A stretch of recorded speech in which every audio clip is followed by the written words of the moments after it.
السلام عليكم، ازيكم حبايبي؟ عاملين ايه؟ يا رب تكونوا بخير. اهلا بيكم في قناتي لتعليم الحلويات والتورت والجاتوهات. النهارده ان شاء الله هنعمل تورته مقاس 20 في 30 بنص كيلو دقيق اسبونج وست بيضات ونص كوبايه ميه ومعلقه خل ورشه فانيليا، ونضربهم في العجان لمده 7 دقايق، ونكون مشغلين الفرن على درجه حراره 180. انا عملت المقدار كله في الصينيه الوسط اللي هي بتاع الصواني المستطيله. بيبقى عندنا 3 مقاسات: مقاس صغير ومقاس وسط ومقاس كبير.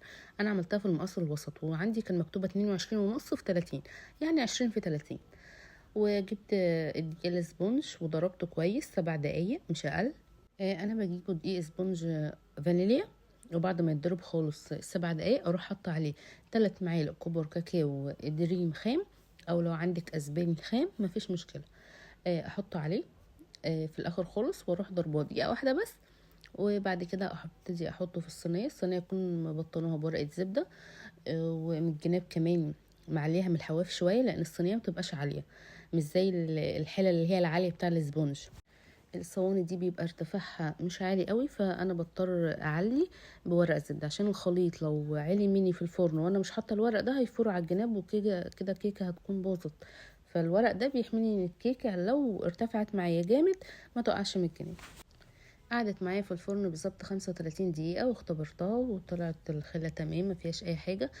سبتها ترتاح 6 ساعات، وبعد كده ابتديت اقطع فيها على المنشار على رقم 8 مش رقم 9، لان رقم 9 الطبقة تبقى رفيعة معاكي، لكن رقم 8 الطبقة بتبقى سميكة شوية.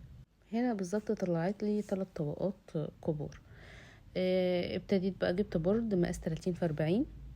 في ممكن جولد اللي هو العادي اللي هو الشعبي ده، ممكن ابيض عادي، بس بصراحه الديزاين بتاعي كانت محتاجه ان هي تكون لونها ابيض شويه علشان يبقى ماشي مع الصوره، لكن لو كانت لونها جولد ما كانش هتبقى شكلها حلو. فجبت على فكره برضو ممكن تجيبي قاعده 30 في 30، بس هتبقى من جنب على قدها بالظبط، والجنب التاني هتبقى اوسع شويه، لكن 30 في 40 هتديكي من الجنب ده ومن الجنب ده هيبقى فيه وسع، تقدري تجلسي من كل الجوانب براحتك يعني. اول طبقه حطيتها وحطيت عليها موس شوكولاته. الموس شوكولاته ممكن تعمليه في البيت وممكن تجيبيه بودر جاهز. لو جبتيه البودر الجاهز من عند اي حد مستلزمات حلويات تقولي عايزه موس شوكولاته، بتضربيه ربع كيلو بكوبايتين لبن بس. اما بقى لو عايزه تعمليه في البيت بتجيبي كريم شانتيه وتحطيه طبعا ميه مع سكر تدوبيهم الاول، وبعد كده تحطي كريم شانتيه، وبعد كده تحطي كاكاو، وكمان الشوكولاته اللي هي السبريد سما دريم اي حاجه اي نوع انت بتستخدميه. وكمان جبت الشوكولاته اللي هي السبريد سما وخففتها بشويه زيت وحشيتها ما بين الطبقات، لان انا لو مخففتهاش هتبقى صعب في الفرد معايا. فلما تخفف بزيت، او لو عايزه تسخنيها شويه بالظبط 10 ثواني في الميكروويف برضو هتبقى سهله في الفرد معاكي. وحطيت تاني طبقه وحطيت الشوكولاته، وتالت طبقة حطيت الشوكولاتة. انا سقيت هنا الكيك بنسكويك ولبن. حطيت كوباية لبن عليها معلقتين صغيرين نسكويك، وقلبته كويس وابتديت اسقي بيه.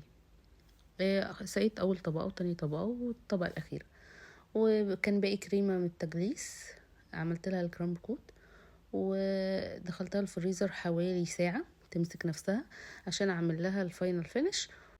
الديزاين بتاع التورته كان كابتن امريكا. رحت عشان اطبع الطبرة عند مستلزمات الحلويات. مقاس التورته احنا عارفين ان هو 20 في 30، بيقضي لغايه 20 فرد. الورقه الاي 4 اللي انا بطبع عليها الطبر 20 في 30 برضو، فانا كنت عايزه اخليها بالعرض، يعني احطها من فوق بالعرض على التورته، فخليتها 20 في 30 عشان لما اجي تبقى الواجهه بتاع التورته فوق، لما احطها فوق بالعرض تبقى مالية التورته. واعمل بقى الروزتات حوالين الصورة، وحزم التورته من تحت، وكمان عملتها بالجناب. ما عملتهاش وجلستها تاني، لا عملتها بقى باللي هو القمع بتاع ورقة الشجرة ده. عملته بالطول، هوريهولكوا قدام دلوقتي. وبقى ما شاء الله كان شكله حلو يعني.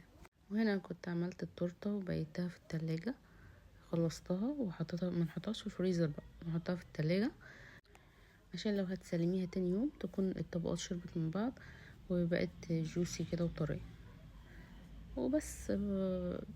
جبت بقى عجين سكر لونها احمر، عشان هو كابتن امريكا في الدرع بتاعه كده نجوم، فعملت شكل نجوم، لان الديزاين بتاع التورته اللي كانت اصلا جايباه من على البنترست كان في عليها من فوق كده اللون كسر اللون الازرق فراوله حمرا.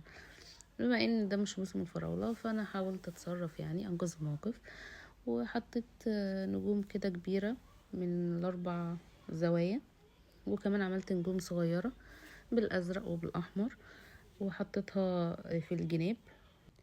وكمان عملت رقم 8، والدرع اللي هو بتاع كابتن امريكا ده حاولت اعمله، جبت الاول عملت دايره من عجينه السكر لونها ابيض، وطبعا كنت مقطعه بالقطاعات نجوم لونها ابيض، وعملت كمان دايره فوقها ازرق وخطوط كده احمر وابيض، يعني بيبقى الشكل بتاع نفس الدرع بتاع كابتن امريكا. عملت منها 2 حطيتها هنا في الزاويه هنا والزاويه هنا، ودي اهو الشكل بتاع الكريمة لما تبقى بالقمع اللي هو بتاع ورقة الشجر، بجيبها من تحت لفوق وضغط، ولو في اي فراغ في النص بروح مزودة بالكريم. عملت الزوايا كلها، وهبتدي بقى احط الصورة.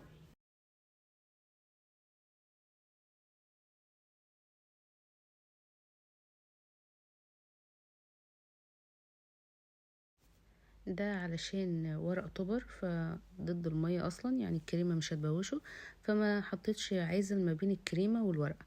ده لو كان شوجر شيت كنت لازم احط جناش من ظهر الورقة علشان الكريمة متبوش الورقة، لكن ده طبر عادي الكريمة مش هتبوش الورقة. وابتديت بقى اعمل روزتات، جبت قمع 1 ام وابتديت اعمل وردات من جوه لبره، وكمان حزمت التورته من تحت. التحزيم بتاع التورته ده بيخليها بصراحه بيديلها شكل حلو. ولو وصلت لغايه هنا من الفيديو متنسيش اللايك والاشتراك وتفعيل الجرس عشان يوصلك كل جديد، او اي فيديو بينزله يجيلك اشعار فتدخلي تتفرجي عليه وتنوريني. ويا ريت لو كومنت جميل منك كده يشجعني على ان انا استمر.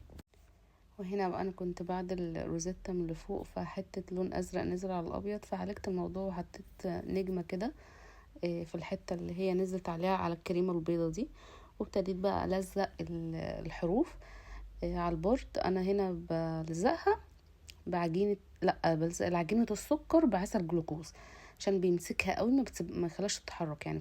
وهنا انا كنت عملت كل الحروف وكان ناقص حرف الاي، مخدتش بالي منه اللي انا ما لزقتوش، رجعت لزقته تاني ولزقت رقم 8 جنب الاسم، وحطيت الدرع اللي انا كنت عاملاه بعجينة السكر في الزاوية دي والزاوية التانية.